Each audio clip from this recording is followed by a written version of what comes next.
душанбе 27 декабр 850 оила соҳиби хона шуданд. раиси шаҳри Душанбе Рустами Эмомалӣ ба ифтитоҳи хонаҳои навбунёд омадааст.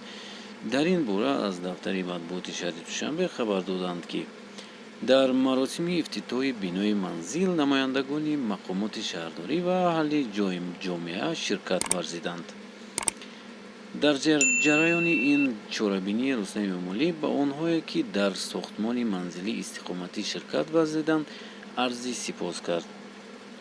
аз ҷумла дар маркази маъмурии шаҳри Душанбе ба бинокорон 10 бинои бисёрошона супурда шуд. дар хонаҳо тамоми шароитҳои истироҳат барои оилаҳо мавҷуданд. бинои нав бо системаи мутамаркази гармӣ, энергия, газ ва об таъмин аст. гуфта мешавад, ки қитъаи атрофи биноҳои нав аз нав обод карда шуданд.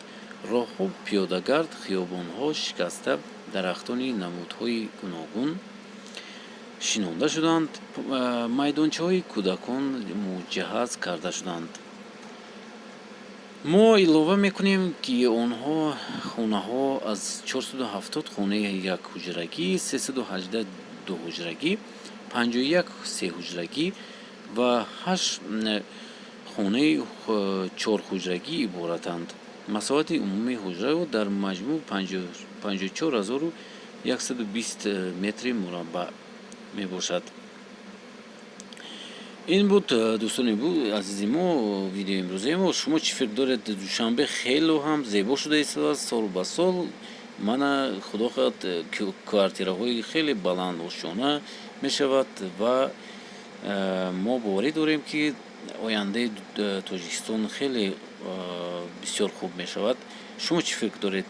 ҳатман нависед дар комментарий.